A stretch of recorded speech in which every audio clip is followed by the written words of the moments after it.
قل الحمد للہ وسلام علی عبادہ الذین اصطفیٰ اللہ خیر اما یشرکون امن خلق السماوات والارض وانزل لکم من السماء ماء فانبتنا فیہ حدائق ذات بہجۃ ما کان لکم ان تنبتوا شجرها اِلٰہٌ مع اللہ بل ہم قوم یعدلون امن جعل الارض قرارا وجعل خلالها انہارا وجعل لها رواسیا وجعل بین البحرین حاجزا اِلٰہٌ مع اللہ بل اکثرهم لا یعلمون امن یجیب المضطر اذا دعاہ ویکشف السوء ویجعلکم خلفاء الارض اِلٰہٌ مع اللہ قلیلا ما تذکرون امن یہدیکم فی ظلمات البر والبحر ومن یرسل الریاح بشرا بین یدی رحمتی اِلٰہٌ مع اللہ تعالی اللہ عما یشرکون امن یبدأ الخلق ثم یعیدہ ومن یرزقکم من السماء والارض اِلٰہٌ مع اللہ قل ہاتوا برہانکم ان کنتم صادقین قل لا یعلم من فی السماوات والارض الغیب الا اللہ وما یشعرون ایان یبعثون بل ادارک علمہم فی الآخرہ بل ہم فی شک منہا بل ہم منہا عامون وقال الذین کفروا اذا کنا ترابا وآباؤنا انا لمخرجون لقد وعدنا ھذا نحن وآباؤنا من قبل ان ھذا الا اساطیر الاولین قل سیروا فی الارض فانظروا کیف کان عاقبۃ المجرمین صدق اللہ العظیم۔ یہ سورہ نمل، کیا معنی ہوتا ہے نمل کا؟ چیٹی۔ اس میں انبیاء کے قصے آئے اور قصے پچھلے درس میں ختم ہو گئے۔ موسیٰ علیہ السلام کا آیا، سلیمان علیہ السلام کا تو بہت تفصیل قصہ آیا، پھر اس کے بعد قوم سمود صالح علیہ السلام کا آیا، پھر لوط علیہ السلام۔ یہ چار قصوں کا وہ پہلو بیان ہوا جس میں یہ بات بتائی گئی کہ جن کو نہیں ماننا ہے بات کو وہ نہیں مانتے۔ تمام نشانیاں، تمام معجزات دیکھنے کے بعد موسیٰ علیہ السلام کے بارے میں تو بڑی تفصیل آئی کہ 9 نشانیاں ان کو دی تھی میں نے۔ جب نشانی سامنے آ جاتی ہے تو جادو کہہ کے ٹھکرا دیتے ہیں۔ اس سے ہمیں سبق یہ ملتا ہے کہ ہم جو دعوت دیتے ہیں یہ جان لینا چاہیے کہ میرا کام دعوت پہنچا دینا ہے۔ کون مانے گا کون نہیں مانے گا یہ اللہ بہتر جانتا ہے۔ میرا کام بھلے طریقے سے پہنچا دینا ہے۔ ادعو الی سبیل ربک بالحکمہ والموعظۃ الحسنہ وجادلہم باللتی ہی احسن، یہ قرآن نے بتا دیا ہے۔ لوگوں کو رب کے راستے کی طرف بلاؤ حکمت کے ساتھ۔ دیکھیے میں نے پہلے بھی یہ بات بتایا ہے کہ رب کا راستہ قرآن کے کہنے کا بالکل دیگر انداز ہے۔ اللہ کے راستے کی طرف بلاؤ، اپنے جماعت کے راستے کی طرف، اپنے مسلک کے راستے کی طرف، اپنے فکر اور اپنے تھاٹ کے راستے کی طرف یہ نہیں بلانا ہے۔ آپ کو اللہ کے راستے کی طرف بلائیے۔ اللہ کا راستہ توحید، رسالت اور آخرت ہے، بس آپ اس پر بلائیے حکمت کے ساتھ۔ حکمت سے مراد یہ ہوتی ہے کہ بھئی دیکھ لے کہ بات جو ہے ایسی جگہ لگتی ہوئی ہو جو بات کریں۔ ایک طریقہ ہوتا ہے بات کرنے کا، اور جب وہ آمادہ ہو سننے کے لیے، کوئی ایسا موقع ہو جائے کہ ہاں ابھی بات کہی جا سکتی ہے، جس کو ہم کہتے ہیں لوہا گرم ہو تو تھوڑا مارنا چاہیے۔ ایسے سڑک پر بولتے رہنے سے کوئی فائدہ نہیں ہوتا۔ یوسف علیہ السلام کا ایک قصہ میں اس سلسلے میں بتا دوں، ابھی چونکہ انہیں مطالعہ میں آیا تو مجھے یاد آ گئی۔ جب ان کو جیل میں بند کیا گیا، ابھی تک کوئی دعوت نہیں دیا تھا انہوں نے۔ اس کے بعد معلوم ہوا کہ مطلب خواب کی تعبیر، یہ اللہ نے ان کو ایک خاص علم دیا ہے۔ تو جب گئے تو بتایا کہ یہ خواب ہے اور اس خواب کی تعبیر بتائیے، تو انہوں نے کہا کہ اچھا بیٹھو، تمہارا کھانا آنے سے پہلے ہم بتا دیں گے۔ اب چونکہ خواب کی تعبیر سننے کے لیے کسی آدمی کے پاس کوئی آئے یا ان کی بات سننے کے لیے آئے تو آدمی آمادہ ہوتا ہے، یہی وہ مقام تھا. پہلے انہوں نے توحید کی دعوت دے دیا کہ دیکھو یہ ہے یہ ہے یہ، پھر خاص کی تعبیر بتا دیا. اسی طریقے سے حکمت سے مراد یہ ہے کہ آپ کسی کو اپنے سے مانوس کریں، دیکھیں، جب آمادہ ہو کہ ہاں وہ آپ کی بات سنے گا آپ ضرور سنائیں. قرآن میں کہا گیا ہے کہ ان کو تذکیر کرو ان نفعت الذکرہ، جب یہ سمجھو کہ یہ ذکر کچھ نفع بخش ہوگی، ایسی حالت، اس کو حکمت کہتے ہیں. اس کے بعد جب یہ آ جائے تو موعظۃ الحسنہ، بہتر طریقے سے. حسنہ سے مراد یہ ہے کہ اب کس لیول کا آدمی ہے، کس سطح کا آدمی ہے. یہ بہت اہم بات ہوتی ہے، کس سطح کا آدمی ہے. ایک بیچارہ بالکل ان پڑھ ہے، نہیں جانتا ہے، اب اس سے کڑی کڑی اردو میں عربی میں بات کرنے لگے گا تو کوئی فائدہ تو ہے نہیں اس کا.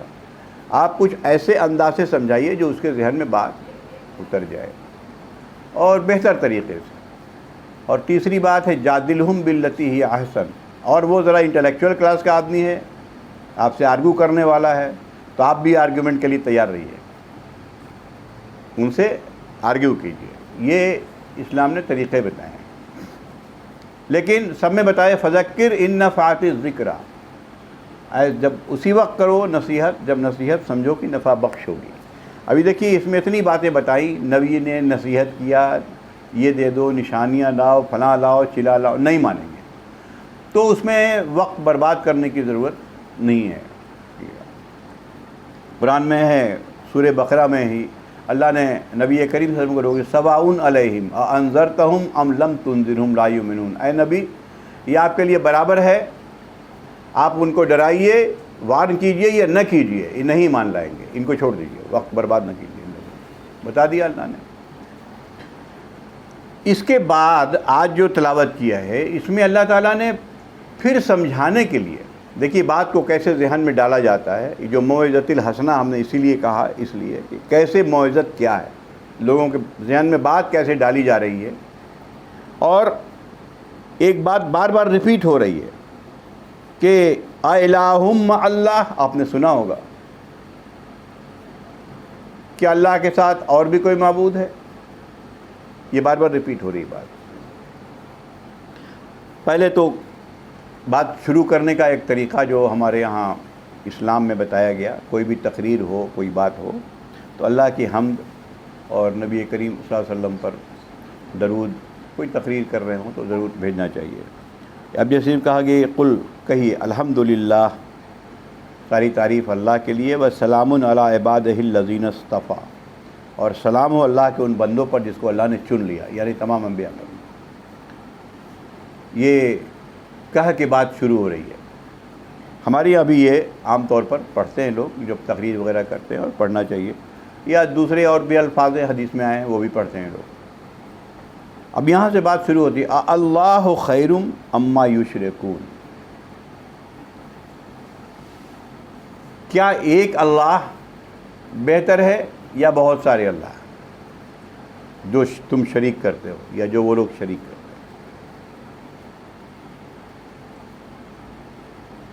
اس کے بعد سوال ہے ام من خلق السماوات والارض. غور سے دیکھو کہ یہ آسمان اور زمین، یہ بالکل اللہ کی طرف سے ایک موعظت ہے، نصیحت پھر کہی جا رہی ہے کہ مانو بات کو. ہم اگر غیر مسلم کو ایڈریس کرنا چاہیں تو بڑی اہم چیزیں ہیں اس میں. ام من خلق السماوات والارض، کون ہے جو آسمان اور زمین کو بنایا، وانزل لکم من السماء ماء، اور تمہارے لیے آسمان سے پانی برسا دیا. وَأَنبَتْنَا بِهِ حَدَائِقَ ذَاتَ بَهْجَةٍ، اور تمہارے لیے اس سے باغ اگا دیے، ذات بہجتن، جو تمہاری آنکھ سینکنے کے لیے کافی ہے، بہت اچھا لگتا ہے، خوشنما لگتا ہے، خوبصورت باغ. ہم لوگ بولتے ہیں نا یہ ایسی جگہ گئے تھے بہت گرینری تھا، مزہ آ گیا دیکھ کے، ذرا طبیعت ہری ہو گئی. ہوتا ہی ہے، انسان جاتا ہے ایسی جگہوں پر جہاں نیچرل چیزیں ہوتی ہیں تو انسان فریش محسوس کرتا. اللہ نے اسی لیے کہا دیکھو کیسے باغ بنائے، ذات بہجتن. ما کان لکم ان تنبتوا شجرہا، اور تمہارے بس کی نہیں تھی کہ تم اس سے درخت نکال لیتے. یہ سوال اللہ نے کیا کہ انسان کی سب سے بڑی کمزوری یہ ہے کہ جو چیز روٹین میں ملتی رہتی ہے اس پہ خیال ہی نہیں ہوتا ہے کہ چلو ٹھیک ہے یہ تو ہے ہی ہے، نہیں ہے ہی نہیں، اللہ تعالیٰ توجہ دلا رہا ہے کیوں ہے۔ جب وہ چیز ختم ہوتی ہے تو انسان کو سمجھ میں آتی ہے کہ ارے یہ کتنی بڑی چیز تھی میری زندگی میں۔ صرف یہی نہیں، ارے انسان ماں باپ تک کو نہیں پوچھتا ہے، جب انتقال ہوتا ہے قریب کبھی زندگی میں کچھ نہیں کر پایا، چونکہ ایک انسانی فطرت ہے۔ لیکن قرآن بار بار اس پر زور دیتا ہے کہ غور کرو ایک ایک چیز پر، کہ یہ زمین، ابھی زمین کے بارے میں اور بات آ رہی ہے اس لیے میں اس پر ابھی تفصیل نہیں کروں گا۔ یہ آسمان کیا ہے؟ آسمان انڈیفائنڈ ہے، کوئی نہیں جانتا یہ کیا ہے آسمان۔ یہ جو پلانٹس اور اسٹارس جو لٹک رہی تو بیچ میں ہے، سسپینڈڈ ہے بیچ میں، کہاں ہے آسمان؟ اللہ بہتر جانتا ہے۔ جب دور تک آنکھ کی روشنی جہاں تک اللہ نے میری پہنچنے کو بنائی ہے اس کے اوپر ہمیں کچھ نظر نہیں آتا، بلو نظر آتا ہے، بس بات ختم ہو گئی۔ تو اللہ تعالیٰ یہ کہہ رہا ہے کہ دیکھو ہم پانی برساتے ہیں، یہ تو تم تو دیکھتے ہو، اس انداز سے برساتے ہیں کہ تمہارے لیے فائدہ مند ہو۔ اگر یہ پانی بوند کی شکل میں نہ آئے، ایک بیک آ جائے اوپر سے، پھر کیا ہوگا؟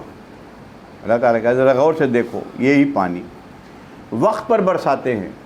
پورا پانی کا نظام ہے، قرآن میں پانی سے اتنے دلائل پیش کیے گئے ہیں، نظام ہے پانی کا، وقت پر ہم برساتے ہیں۔ اتنا برساتے ہیں کہ کچھ تو زمین اس میں جذب کر کے رکھ لیتی ہے جو تمہارے لیے فائدہ مند ہوتا ہے۔ یہی پانی اگر اپنے لمٹ سے کراس کر گیا تو طوفان نوح بھی ہو جائے گا، یہ بھی یاد رکھیے۔ تو ہم ایسے مقررہ مقدار میں ہم اس کو بھیجتے ہیں، قرآن میں بھی ہے کہ ہم اس کو ایک مقدار میں بھیجتے ہیں تاکہ تمہارے لیے فائدہ مند ہو۔ اور پھر یہی پانی ہے، اگر بارش نہ ہو تو ہم لوگ کیا بولتے ہیں کہ سوکھا پڑ گیا، اس بار تو کچھ ہوا ہی نہیں، اناج مہنگے ہو جائیں گے، ملیں گے نہیں۔ تو اور اس سے ہم نے تمہارے لیے باغ اگائے، باغ میں پھل آیا، پھل، ان تمام چیزوں پہ اللہ تعالیٰ کہتا ہے کہ تم غور کرو تو تمہارا کام کیا ہوتا ہے۔ ایک بیج زمین کے اندر ڈال دیا، اس کے علاوہ بھی تمہارا کچھ کام ہوتا ہے کیا؟ اور اگر ہم اس بیج سے درخت نہ نکالیں تو کون سی ہستی ہے جو نکال دے گی؟ ما کان لکم ان تنبتوا شجرہا، تمہارے بس کی ہی نہیں ہے کہ تم درخت نکال لو اس میں سے، تمہارے بس کی کیا ہے؟ کہ انسان تو نے کبھی اس پہ غور کیا؟ اسی سے ہم جی رہے ہیں، اسی سے کھا رہے ہیں، سارے پودے، یہ اناج، یہ غلے، سارے قرآن میں اتنی جگہ اس کا ریفرنس ہے کہ میں سارے ریفرنس نہیں دے سکتا۔ فَلْيَنظُرِ الْإِنسَانُ إِلَىٰ طَعَامِهِ، دیکھیے قرآن ایک آیت میں پیش کرتا ہوں، انسان صرف اپنے کھانے پہ غور کر لے۔ کیا انسان اپنے کھانے پہ غور نہیں کرتا؟ انسان کو چاہیے کہ اپنے کھانے پہ غور کرے۔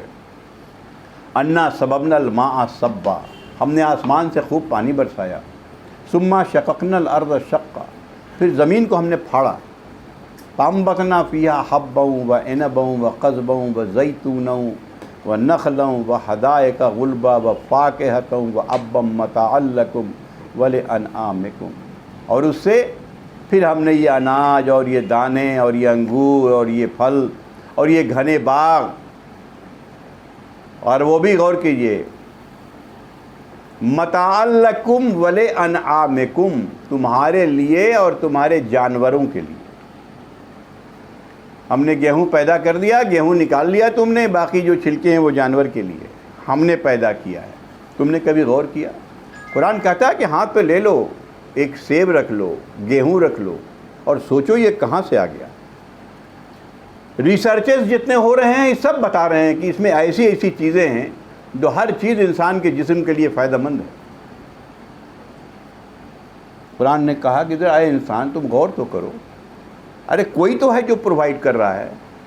ایک چھوٹا بچہ ہے، وہ نہیں جانتا، تو کھانا مل گیا، لیکن تھوڑا سا شعور تو جانتا ہے کہ کھانا کہاں سے آ رہا ہے۔ ابا جاتے ہیں صبح، شام میں کما کے آتے ہیں، اس سے سامان خرید دیا جاتا ہے، امی پکاتی ہیں، تب ہمیں کھانا ملتا ہے۔ یہ چھوٹا بچہ تو نہیں سمجھتا، لیکن شعور کے بات تو سمجھنا چاہیے، وہ سمجھتا ہی ہے پیسے کہاں سے آ رہے ہیں۔ اسی طریقے سے ہم کوئی چھوٹے بچے ہیں، ہمیں سمجھنا چاہیے کہ کہاں سے آ رہا ہے یہ اتنے لوگوں کا کھانا پینا، اور یہ بتا دیا کہ یہ جان لو کہ اگر ہم نہیں چاہیں نکلنا تو تم نکال لو گے، کیا تمہاری اوقات ہے؟ یہ سمجھانے کے میں بالکل مختصراً کر رہا ہوں، اس میں اگر کوئی سائنٹیفک ریسرچ کی تفصیل آ جائے تو اس میں کتاب آ جائے گی۔ زمین اسی کے بارے میں آ رہی ہے، اَإِلَٰهٌ مَّعَ اللَّهِ، کہ اللہ کے ساتھ کوئی الہ کے علاوہ کوئی بھی الہ ہے کیا؟ کوئی معبود ہے جو یہ کر رہا ہے؟ لیکن ایسے تم قوم، ایسے لوگ ہو جو بات کو سمجھتے ہی نہیں، تم کر کیا رہے ہو؟ یہ لفظ اللہ جو ہے اللہ کا ذاتی نام ہے، جیسا کہ ہم نے ایک بار درس میں بتایا تھا، الف لام اور چھوٹی ہے جو ہوتی ہے نا، یہ الہ، یہ تمام بہت سے یہ عبرانی میں، سریانی میں یہی تین ہی لفظ سے آیا ہے، کہیں الہ، کہیں الوہ، کہیں الیہ کا وغیرہ وغیرہ، سب کے معنی یہ ہوتے ہیں کہ ایسی ذات، اس کے معنی ہوتے ہیں عجز اور درماندگی، مطلب ایسی ذات جس کو کوئی سمجھ نہیں سکتا۔ یہ وہاں اگر اس کی ذات پر کوئی تھاٹ سوچے گا تو سوائے فیلیور کے کچھ نہیں ہوگا، وہ واپس آ جائے گی نگاہ ٹکرا کے۔ اس لیے قرآن میں بار بار کہا کہ میری صفات سے پہچانو، میری صفت دیکھو، میں رزاق ہوں، رزق دیتا ہوں، دیکھو کیسے دے رہا ہوں، اس سے پہچانو میں کیسا ہوں۔ تم یہ نہیں جان سکتے میں کیا ہوں۔ اللہ کی ذات پر تھنک کرنے کو منع کیا گیا، چونکہ وہ ذات ہے، وہ ہماری اوقات نہیں، چونکہ ہمارے جو اتنا علم دیا ہے اللہ نے، اس میں وہ علم وہاں تک پہنچنے کا علم نہیں ہے۔ تو کہا کہ غور کرو میری ذات پر نہیں، میری صفات پر۔ یہ رزق ہم دے رہے ہیں، آسمان سے پانی برساتے ہیں اور تمہیں کھانا دے رہے ہیں، بغیر اس کے تم جی نہیں سکتے۔ اگر اس کے علاوہ کوئی اور اللہ ہے کیا جس کو تم پوج رہے ہو؟ کیا وہ کھانا دے رہا ہے تم کو؟ اگر دے رہا ہے تو اگر قحط پڑ جاتا ہے تو کیوں نہیں وہ قحط کو ٹھیک کر دیتا ہے؟ دوسری چیز، توحید کی بات اس لیے آ رہی ہے کہ آسمان اور زمین دونوں میں کوآرڈینیشن ہے، پانی برستا ہے یا زمین پھل اگاتی ہے، اور اگر کوآرڈینیشن وہی ہوگا جہاں ایک کنٹرول ہوگا، ایک سے زیادہ کنٹرول ہوا تو کہیں بھی بات نہیں ہو سکتا۔ ایک انسٹیٹیوشن کا دو ہیڈ اگر ہوگا تو انسٹیٹیوشن چلے گا ہی نہیں۔ ایک کو پاور ہوتا ہے، آپ کا کام کرنا ہے، باقی اس کے سبارڈینیٹس ہوتے ہیں۔ اَإِلَٰهٌ مَّعَ اللَّهِ، کہا غور کر کے چھوڑ دیا، غور سے تم سوچو بس۔ اب دیکھیے، امن جعل الارض قرارا، وہ کون ہے جس نے زمین کو تمہارے لیے جائے قرار بنا دیا؟ یہ بہت بڑی بات ہے، زمین کو جائے قرار بنا دیا جہاں تم رہ سکو۔ ایسی ہوا پیدا کیا جس میں تمہیں سانس کے لیے جو آکسیجن چاہیے وہ ملے گا۔ ایسا سورج بنا دیا جس کی روشنی ایسی پہنچتی ہے جو تمہارے لیے فائدہ مند ہے۔ تھوڑا نیچے آ گیا تب بھی تم گئے، تھوڑا اوپر آ گیا تب بھی تم گئے۔ پھر زمین کو ایسا بنایا جو اناج اگائے۔ یہ زمین چل بھی رہی ہے لیکن تمہیں گھوم بھی رہی ہے، لیکن تم کو اس کا احساس نہیں ہوگا کیونکہ اتنا بڑا ہم نے اس طریقے سے بنا دیا ہے۔ اس کے گھومنے سے موسم بدلتا ہے، یہ موسم نہ بدلے تب بھی تمہارے لیے پریشانی ہے۔ ہر موسم کے اپنے پازیٹیو اینڈ نگیٹیو ہیں، دونوں ہوتے ہیں، ہر موسم میں یہ باتیں آتی ہیں۔ پھر اسی سے دن رات پیدا ہوتا ہے۔ رات اگر تمہارے لیے، قرآن نے بار بار ان سب طرف توجہ دلائی ہے، رات اور دن کا بار بار آنا جانا تمہارے لیے بہت نشانیاں۔ کیوں ایسا ہوتا ہے کہ اللہ نے سونے کے لیے ایک وقت مقرر کر دیا، اٹھنے کے لیے ایک وقت مقرر کر دیا، دن کو روشن بنا دیا۔ وَجَعَلْنَا نَوْمَكُمْ سُبَاتًا، رات کو تمہارے لیے تھکان مٹانے والی چیز بنایا۔ وَجَعَلْنَا اللَّيْلَ لِبَاسًا وَجَعَلْنَا النَّهَارَ مَعَاشًا، اور دن کو تمہارے لیے معاش کا وقت بنا دیا، جاؤ روزی تلاش کرو، اس لیے روشن کر دیا، جاؤ۔ زمین کو تمہارے لیے میں بہت شارٹ بتا رہا ہوں، جن لوگوں نے ارض پر، زمین پر ریسرچ کیا ہے، اس کی ایک ایک چیز ہمیں ہوا ہو، پانی ہو، سب زمین ہی سے یہ حاصل ہو رہا ہے۔ زمین کو اس لائق بنا دیا کہ وہ پیدا ہو جائے۔ ایسا کیوں نہیں ہے کہ ہم یہاں پر بیج لگا دیں اس ٹائل پہ اور بیج اگ جائے؟ ایسا کیوں نہیں ہوتا؟ نہیں ہو سکتا۔ جو اللہ ہے جو پیدا کرتا ہے، اللہ تعالیٰ کا۔ اور پھر وجعل خلالہا انہارا، اور ان کے درمیان ہم نے زمین میں نہریں بنائیں۔ یہ پانی اللہ تعالیٰ جو برساتا ہے، موسم تو نکل گیا جیسا کہ ہم نے بتایا، کچھ زمین جذب کر لیتا ہے، کچھ پہاڑوں کی چوٹی پر برف کی شکل میں جمع ہو جاتا ہے۔ جب گرمی کا دن آتا ہے، دیکھیے یہ پانی کو اسٹور کرنے کا طریقہ ہے۔ قرآن میں کہا گیا کہ پانی اتنا نیچے بھی نہیں جاتا کہ تو تم نہ نکال سکو، اور اتنا اوپر بھی نہیں رہتا کہ وہ پانی گندا ہی رہے۔ زمین وہ فلٹر کر کے پانی نیچے رکھے رہتا ہے، یہی پانی جاتا ہے نیچے۔ پھر تم اس کو کنویں کی شکل میں اور سبمرسیبل سے، آج کل جو بھی پمپ ہے، تم پانی نکالتے ہو۔ کبھی غور کیا ہے ہم نے؟ تمہارے لیے پانی جمع کیا میں نے۔ زیادہ گرمی ہوتی ہے تو وہی پہاڑ پر جو برف ہوتا ہے وہ پگھل کے اور وہاں سے نکل کے وہ ندیاں گھومتی پھرتی، وہ ندی بنا کے اس کے پانی اس طرف چلا آتا ہے۔ کبھی تم نے غور کیا کتنا ہم نے نظام بنایا، پورا سسٹم؟ یہ پانی نہ ہو تو معاملہ ہی ختم ہو جائے گا تمہارا۔ وجعل لها رواسیا، اس پر پہاڑ ہم نے جما دیے زمین کے اوپر۔ قرآن میں ہے کہ تاکہ زمین لے کے تم کو لڑکے نہیں، بھاری بھاری پہاڑ ہے۔ اس کی مثال ہم ایسے دیتے ہیں جیسے ایک کاغذ رکھا ہوا ہے، اس پر پیپر ویٹ رکھا ہوا ہے تاکہ وہ اپنی جگہ رہے، وہ پیپر ویٹ کی طرح وہ استعمال ہو رہا ہے۔ قرآن نے بار بار اس کا ذکر کیا ہے۔ وجعل بین البحرین حاجزا، پھر دیکھو ہم نے سمندر بنا دیے۔ یہ پانی کا بھی اسٹور ہے، سب سے بڑا اور 2/3، اور پھر حاجز ہے بحرین، 2 بیچ میں چیزیں حائل ہیں۔ آپ دیکھتے ہوں گے دونوں طرف کے پانی جہاں ملتا ہے، قرآن نے بار بار اس کا ذکر کیا ہے کہ تم جا کے دیکھو جہاں پانی ملتا ہے، دور سے نظر آئے گا، اس میں اللہ کی قدرت نظر آئے گی۔ اگر اس میں ریسرچ میں آپ جائیں گے کتابوں میں، تو بہت سے جن لوگوں نے اس پر ریسرچ کیا اور دور دور گئے سمندر میں، کہا بیچ میں میٹھا پانی بھی ہے، ہم نے پانی پیا ہے۔ ایک طرف دوسرا پانی ہے کھارا پانی، ایک طرف میٹھا پانی، دونوں ملتے نہیں ہیں۔ قرآن میں ہے کہ ہم نے مرج البحرین یلتقیان، دیکھیے سورہ الرحمن میں ہے نا، مرج البحرین، ہم نے رواں کر دیا 2 سمندر، یلتقیان، دونوں ملے ہوئے ہیں، بینہما برزخ لا یبغیان، لیکن دونوں کے بیچ ایک آڑ ہے، کبھی ایک دوسرے پر اوور لیپ نہیں کرتے۔ لا یبغیان، بغا کہتے ہیں اپنی حد سے کراس کر جانے کو، حد کراس نہیں کرتے۔ تم نے کبھی دیکھا ہے غور سے ہم نے پانی کا کیسا نظم کیا ہے؟ اس کے بعد اللہ تعالیٰ پوچھتا الہ مع اللہ، پھر وہی سوال، کیا اللہ کے علاوہ کوئی اور ہے؟ کیسے تم سوچتے ہو؟ بل اکثرہم لا یعلمون، ان میں اکثر لوگوں کو علم نہیں ہے۔ یہ علم حاصل کرنے کو کہا گیا کہ زمین کیسے ہمارے لیے جائے قرار ہے۔ یعنی قرآن نے جو کہا ہے کہ ریسرچ کرو، دیکھو، اللہ نے اتنی چیزیں بنائی ہیں، تو آخر میں جس نتیجے پہ پہنچو گے کہ ما خلقت ھذا باطلا، جیسا قرآن میں اے ہمارے رب تو نے کوئی چیز باطل بغیر اس کے نہیں بنائی ہے، تو پاک ہے اس سے، ہر چیز میرے لیے بنائی ہے۔ پھر سوال ہے اے الہ مع اللہ، کیا اللہ کے علاوہ اور کوئی ہے؟ اس کے بعد دیکھیے امن یجیب المضطر اذا دعاہ ویکشف السوء، کون ہے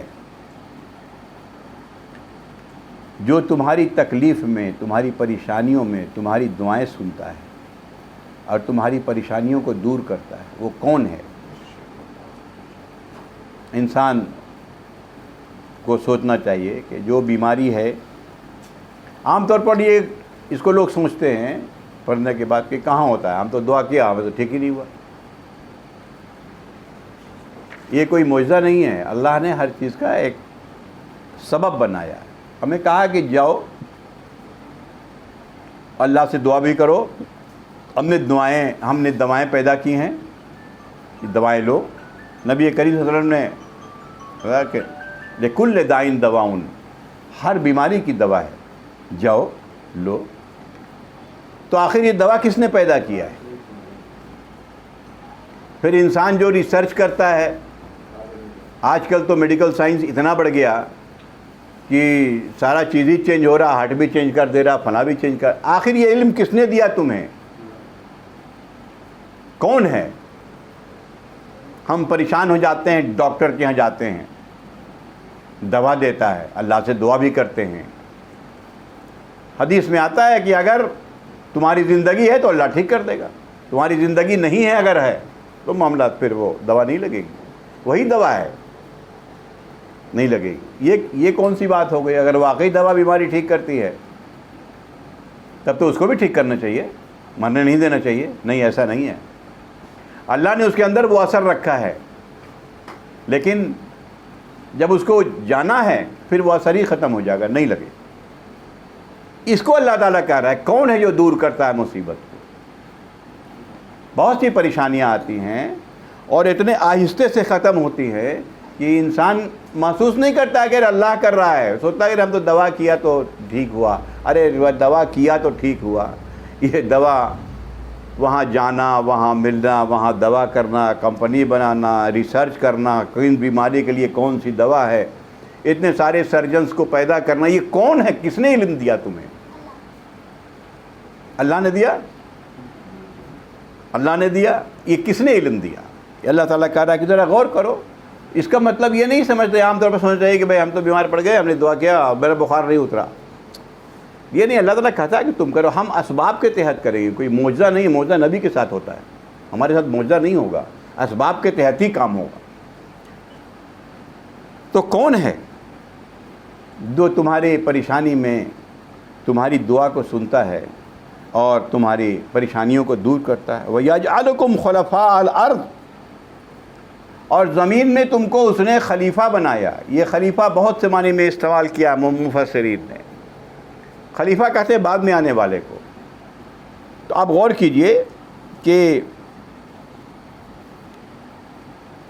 نسلاً بعد نسل کون ہے جو ہمارے بعد میرا بیٹا، میری اولاد خلیفہ ہوتی ہے، اس کے بعد وہ اولاد خلیفہ ہوتی ہے، اس کے بعد وہ اولاد خلیفہ. انسان، وہ پوری انسانیت نہیں، صرف خود انسان نہیں، چاہے جانور ہو، چاہے درخت ہو، سب کی نسلیں چل رہی ہیں. یہ کون ہے زمین میں تم کو خلیفہ بنایا؟ ایک معنی یہ بھی لیا ہے. دوسرا معنی یہ ہے کہ بھائی ہمیں خلیفہ بنایا ہے. اللہ نے قرآن میں کہا ہے کہ جب فرشتوں سے کہا انی جاعل فی الارض خلیفہ، ہم زمین میں تمہارے لیے خلیفہ بنانا چاہتے ہیں. فی الارض خلیفہ قالو، تو پہلے تو وہی فرشتوں نے منع کیا. منع کرنے کا مطلب آبجیکشن کیا کہ اللہ یہ تو فساد کریں گے، خون بہائیں گے. کہا کہ نہیں، تم نہیں جانتے ہو ہم کس لیے کر رہے ہیں. تو یہ کون ہے؟ غور کرو. الہ مع اللہ، پھر وہی سوال، کیا اللہ کے علاوہ کوئی اور ہے؟ قلیلا ما تذکرون، یہاں پر تذکر کا لفظ ہے. قرآن نے بار بار اس کا ذکر کیا ہے کہ قرآن پر تذکر کرو، ڈیلیبریشن کرو، تھنک کرو. کیوں کیا ہے؟ یہ تو ختم ہی ہو گیا ہمارے یہاں سے. تھنک تو دور کی بات ہے، سمجھ کے پڑھنا بھی نہیں ہے. تھنک تو دور کی بات ہے. تو قرآن بس یوں ہی ریپیٹ کرنے کے لیے رہ گیا. اس کو پیروٹنگ کہتے ہیں انگریزی میں. پیروٹنگ کرتے ہیں، جیسے طوطا بولتا ہے، ہو گیا، بات ختم ہو گئی، اور وہ پڑھتے ہیں ہم. تو قلیلا ما تذکرون، تم بہت کم اس پر دھیان دیتے ہو، اس پر تذکر کرتے ہو. ذرا سا تم دھیان دو تو اپنے رب کو پہچان لو گے. کہ عام لوگ بیٹھے ہیں یہاں، غور کیجئے اس میں کن چیزوں کا استعمال ہے. ایک شخص بولتا ہے، اللہ تعالیٰ کیا کہتا ہے؟ خلق الانسان علمہ البیان، ہم نے انسان کو پیدا کیا اور بیان کی قوت عطا فرمائی. یہ چھین لے تو کیا کر لیں گے ہم؟ دوسرے کو سمجھنے کی طاقت عطا فرمائی، آنکھ سے دیکھنے کی طاقت عطا فرمائی، یہ سارے ایکسیسریز جو لگے ہوئے ہیں، سننے کی طاقت عطا فرمائی. کھانے کی طاقت عطا فرمائی. کیا چیز؟ یہ ساری چیزیں جب ایکٹ کر رہی ہیں تو ہم لوگ بیٹھے ہوئے ہیں. ایک چیز اس میں سے اگر گڑبڑ ہو گیا تو معاملہ جائیے، معاملہ ختم ہو گیا، آپ بستر پہ پڑے رہیے. ایک نرو، ایک نس، ذرا سا ٹس سے مس اور بس. وہ جو شعر ہے بڑا اچھا، وہ وہی والا ہے، ایک نس ہوا اور معاملہ ختم ہو گیا. کون ہے؟ اللہ تعالیٰ پھر وہی پوچھتا ہے. تو اَإِلَٰهٌ مَّعَ اللَّهِ قَلِيلًا مَّا تَذَكَّرُونَ، تم غور و فکر ہی نہیں کرتے ہو. نبی کریم صلی اللہ علیہ وسلم نے فرمایا کہ اپنے زندگی میں جو دن کے اوقات بانٹو، اس میں ایک وقت اس کے لیے بھی رکھو کہ تم اللہ کی تخلیق میں تفکر کرو، تذکر کرو. یہ عبادت ہے. اچھے بندوں کے لیے جو اللہ کے نیک بندے ہیں، خود قرآن میں بھی کہا گیا ہے ان فی خلق السماوات والارض واختلاف اللیل والنہار لآیات لأولی الالباب. زمین و آسمان کی تخلیق میں، ان فی خلق السماوات والارض واختلاف اللیل والنہار، دن اور رات کے بار بار آنے جانے میں، اس میں نشانیاں ہیں ان کے لیے جو سمجھ رکھتے ہیں. یہ کون سے لوگ ہیں؟ الذین یذکرون اللہ قیاما وقعودا وعلی جنوبہم. پہلی بات یہ ہے کہ وہ یاد کرتے ہیں اللہ کو ہر حال میں. اللہ کو یاد کرنے کا مطلب کیا ہوا؟ وہ تسبیح ہلانے کی بات نہیں کی جا رہی ہے. ہر بات میں اس کو یہ فیلنگ ہوتی ہے کہ کہاں سے آئی یہ بات، کیسے آ گئی. اللہ کو یاد کرتا ہے. والا جنوبہم، لیٹا ہوا ہے تب بھی یاد کرتا ہے کہ ہم لیٹ بھی لیا، اگر یہ کمر کو سیدھا نہ کرے اور ٹیڑھا ہی رہے تو کون لیٹ لے گا اس کو. ہر وقت اللہ کو یاد کرتا ہے. یا لیٹ ہی گیا تو پھر اٹھ کے بیٹھ نہ سکے، ایسا بھی ہوتا ہے. ہر وقت یذکرون اللہ قیاما، کھڑا ہوتا ہے تب بھی، وقعودا، بیٹھتا ہے تب بھی. یہ جسم کے اتنے فولڈز ہوتے ہیں ہمارے، یہ تین فولڈ میں ایسے بنا دیے جو ہم لوگ بیٹھتے ہیں. ایک فولڈ بھی گیا، دیکھتے ہیں نا گھٹنے کی پرابلم میں پھر کیا ہوتا ہے، دیکھتے ہی ہیں. اس کے بعد قیاما وقعودا وعلی جنوبہم یتفکرون فی خلق السماوات والارض، زمین و آسمان کی تخلیق میں غور و فکر کرتے ہیں. یہ بندوں کی پہچان بتائیے. یہ سورج کا وقت پہ نکلنا، یہ چاند کا پورا ایک حساب کے تحت نکلنا، بڑا ہونا، پھر کم ہونا، پھر ڈوب جانا، موسم کا بدلنا، دن رات کا بدلنا، یہ سب ہمارے لیے تاکہ یہ زندگی یہاں ممکن ہو سکے. اس میں ایک چیز بھی غلط ہو گئی تو زندگی ممکن نہیں ہو سکے گی. ہمارا ٹھنڈ آتے تو بھی ٹھنڈ بھی اتنا ہی رہتا ہے کہ انسان اس کو برداشت کر لے، گرمی بھی اتنی ہوتی ہے کہ انسان برداشت کر لیتا ہے. اس میں بھی انسان کو اتنا عقل دیا کہ چلو اتنے والے تو کچھ بنا لو، تم بھی تو کبھی کولر بنا لو، اے سی بنا لو، کچھ بنا لو، اتنا ہی ہے. لیکن پتہ ہے کہ 50 میں تو حالت خراب ہو جاتی ہے، کہیں 70-80 ہو گیا تو کیا ہوگا؟ کون سے ایسی کام کرے گا؟ اللہ تعالیٰ کہتا ہے کہ دیکھو یہ ٹیمپریچر کون کنٹرول کر رہا ہے. اَإِلَٰهٌ مَّعَ اللَّهِ، کہ اللہ کے علاوہ اور کوئی ہے؟ اَمَّن يَهْدِيكُمْ، وہ کون ہے؟ فی ظلمات البر والبحر، زمین میں اور سمندر میں تمہیں راستہ دکھاتا ہے. ستارے، یہ پورا اسٹار کا معجزہ دکھایا ہے. سمندر میں آج بھی اسٹار سے ہی راستہ دیکھتے ہیں، اندھیرے میں، تنہائی میں، وہی راستہ بتاتا ہے. یہاں تک کہ جب گھڑی نہیں تھی اور آج بھی بہت سے لوگ اسٹار دیکھ کے وقت بتا دیتے ہیں کہ ستارہ ایسے ہو گیا، یہ وقت ہو گیا. کون ہے تمہیں یہ راستہ دکھاتا ہے؟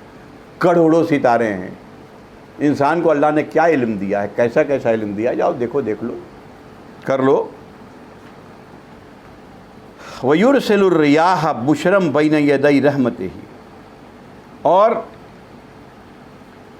بشارت، خوشخبری کے طور پر وہ ہوا بھیجتا ہے اپنی رحمت کے پہلے، یعنی بارش کے پہلے. اَإِلَٰهٌ مَّعَ اللَّهِ،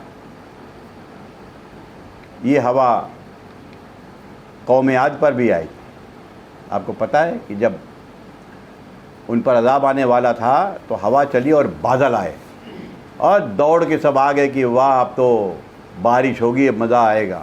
اور اللہ کا عذاب وہ بادل نہیں تھا، عذاب نازل ہوا اس کے اوپر. ہم بادل دیکھتے ہیں، حدیثوں میں آتا ہے کہ نبی کریم صلی اللہ علیہ وسلم بادل دیکھتے تھے تو تھوڑی دیر پریشان ہوتے تھے، وہ جب بارش ہوتی تو مسکراتے، چلو یہ اللہ کی رحمت آ رہی ہے۔ وہ اس لیے پتہ نہیں بادل کیا ہے، ہم سمجھ رہے ہیں نا کہ بارش ہوگی، کہیں قوم عاد والا معاملہ نہ ہو جائے، اللہ جانتا ہے۔ تو کہا کہ ہم بھیجتے ہیں بشارت کے طور پر، آئے لا مع اللہ، کیا اس کے علاوہ اور کوئی ہے معبود؟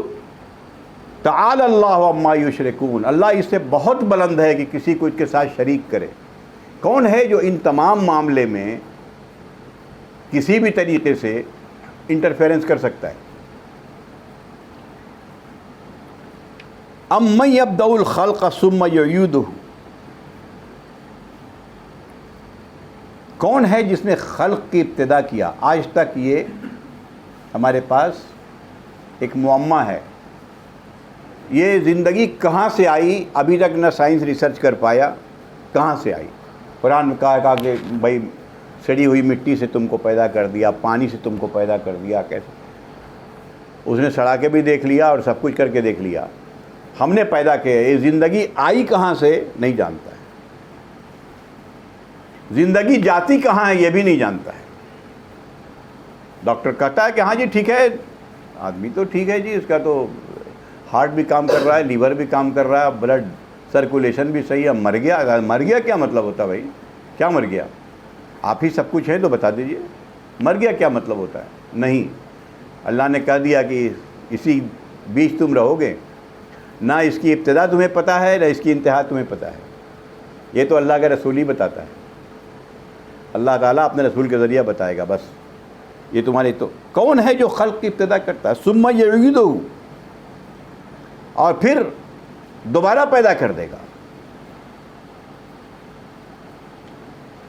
بھئی ایک درختوں میں تو ہم دیکھتے ہیں، ایک درخت ہوا، اس میں گیہوں کا پودا ہوا، گیہوں آ گیا، وہ پودا ختم ہو گیا، پھر اسی کو لگا دیا، پھر دوبارہ آ گیا، پھر لگا دیا، پھر تیسری بار، سب میں بیچ کے یہ سسٹم ہے۔ اللہ نے کہا اسی طریقے سے ہم تمہیں پیدا کریں گے قیامت کے دن۔ پھر وہی سوال، چونکہ جو انسان کی بیسک نیڈ ہے، بنیادی ضرورت، اس کو تو انسان ٹھکرا نہیں سکتا۔ من یرزقکم من السماء والارض، کون تمہیں رزق دے رہا ہے؟ ہم لوگ کماتے ہیں پیسے تو نہیں کھاتے، گیہوں خریدتے ہیں، اناج خریدتے ہیں، نہ پیدا کرے تو کون کر دے گا کیا؟ گھر سے نکلتے ہیں، ہزار طرح کا پھل اللہ نے پیدا کیا ہے، نہ کرے تو ہم کیا کر لیں گے؟ یہ صرف سوچنے کی بات ہے، تھنکنگ کی۔ اللہ تعالیٰ کہتا ہے غور کرو۔ پھر وہی بات ہے، الہ مع اللہ، ہے کوئی اللہ کے علاوہ، اللہ کے ساتھ؟ قل، اگر واقعی ہے، ہاتو برہانکم ان کنتم صادقین، لاؤ پھر کوئی دلیل اگر تم سچے ہو۔ تو نہ تو موت تمہارے ہاتھ میں، نہ زندگی تمہارے ہاتھ میں، تم کہاں سے آئے نہ یہ تمہیں پتہ، تم کہاں جا گئے یہ بھی نہ تمہیں پتہ۔ بھائی انتقال ہو گیا، ہم نے دفن کر دیا، باقی کیا حالت ہے ہمیں کیا پتہ۔ اس کے بعد پوری زندگی ماں کے پیٹ میں جس دن کنسیپشن ہوا، استقرار حمل ہوا، اس دن سے لے کے موت کی آخری سانس تک انسان غور کرے، میری پیدائش سے پہلے ماں کی چھاتی میں میری غذا تیار ہے، کون ہے جو دیتا ہے؟ یہ 9 مہینے پیٹ میں کیسے پال رہا ہے؟ 9 مہینہ تو چھوڑ دیجئے، ویسے بند کر کے 9 منٹ بچے کو رکھ کے دیکھ لیجئے، ویسے بند کر کے بالکل 9 منٹ ایک بچے کو رکھ کے دیکھ لیجئے، وہ زندہ رہے گا؟ کون رہتا ہے؟ کون رکھ رہا ہے اس کو؟ اللہ تعالیٰ یہ کہتا ہے۔ اس وقت سے لے کے آخر وقت تک یہ اللہ تعالیٰ یہ اس طریقے کے دلائل قرآن بھرے پڑے ہیں، صرف غور کرنے کو کہتا ہے، غور کرو۔ جس اللہ کا تم انکار کر رہے ہو، ہر وقت اس کے زیر بار احسان ہو، اللہ کا احسان ہے، یہی کہتا، تم تو شکر ہی نہیں ادا کرتے ہو اللہ کا، ہر بار تو تمہیں کو دیا، ہر معاملے میں سوتے اٹھتے بیٹھتے لیٹتے فکر کرو، تمہاری اولاد کیسے بڑھایا، تمہارا جوڑا پیدا کیا، اسی میں بتاؤ، طریقہ ایک ہی ہے انسان کے پیدا ہونے کا، لیکن پتہ نہیں ایک میل ایک ہوتا ہے، فیمیل پیدا ہوا، اس کے اندر ہی پیدا کرنے کا پورا سسٹم الگ بنا دیا، پورا آبسٹیٹرک اینڈ گائنیکولوجیکل سسٹم جو ہے وہ پورا وہ پروکریشن کا پورا سسٹم ہم پیدا کر رہے ہیں۔ کون ہے؟ ایک ہی طریقے سے انسان پیدا ہوتا ہے، کون ہے دو اس نے پیدا؟ یہ قرآن نے پورا تفصیلات بیان کی، اور بار بار یہی کہتا ہے کہ غور کرو کہ صبح سے لے کے، یعنی صبح تو چھوڑ دیجئے، ماں کے پیٹ میں آنے سے پہلے اپنی موت کے آخری سانس تک کون ہے جو زندگی میں جن چیزوں کی جن حالتوں میں ضرورت تمہیں ہے دے رہا ہے، وہ کون ہے؟ پہچانو اس کو۔ کیا اس کے علاوہ اور کوئی ہے؟ پھر کیوں قلیلا ما تذکرون، کہیں کہا قلیلا ما تشکرون، تم بہت کم شکر ادا کرتے ہو۔ انسان بہت بڑا ناشکرہ ہے، ان الانسان لربہ کفورا، انسان بہت بڑا ناشکرہ ہے اپنے رب کا، اسی کا کھاتا ہے، اسی کا پیتا ہے، اسی کی ہوا میں سانس لیتا ہے، اسی کی دنیا میں رہتا ہے، سب کچھ اسی کا ہے۔ آپ پھر ہی بولتا ہے نہیں جی خدا کچھ نہیں، جو ہیں تو ہم ہیں۔ یہ یہاں پر میں بات ختم کر رہا ہوں، اور یہاں بات وہی ہے ابھی اور آگے چلے گی۔ یہ سب چیزیں سمجھانے کی اور سمجھنے کی دونوں ہیں۔ اس میں بہت سی باتیں، یہ تو چند باتیں ہیں جو بیان کر دیا انٹرسٹ کریٹ کرنے کے لیے۔ خود پڑھیے، خود دیکھیے کہ میرا رب ہم سے کیا بات کر رہا ہے۔ جب تک کہ ہم قرآن کو نہیں پڑھیں گے اپنے رب کو نہیں پہچان پائیں گے۔ رب کو پہچاننے کے لیے ضروری ہے کہ قرآن کو پڑھیں، قرآن کو سمجھیں، اور قرآن کو پوری زندگی کا آپ نے ایک محور بنا لیں کہ یہ تو میری ٹیکسٹ بک ہے، یہ تو میرے ٹیبل پہ پڑے ہونے چاہیے ہر وقت، یہ جزدان میں لپیٹ کے رکھنے کا نہیں ہے، میرے ٹیبل پہ ہونا چاہیے کیا اللہ تعالیٰ کہہ رہا ہے۔ اس لیے کم سے کم روزانہ تھوڑا سا بھی ایک روٹین بنا کے اس کو پڑھنے کی کوشش کریں۔ اللہ تعالیٰ ہم سب کو اس کائنات پر تفکر تدبر کرنے کی توفیق عطا فرمائے، اور حق تک پہنچنے کی توفیق عطا فرمائے۔ وآخر دعوانا ان الحمد للہ رب العالمین۔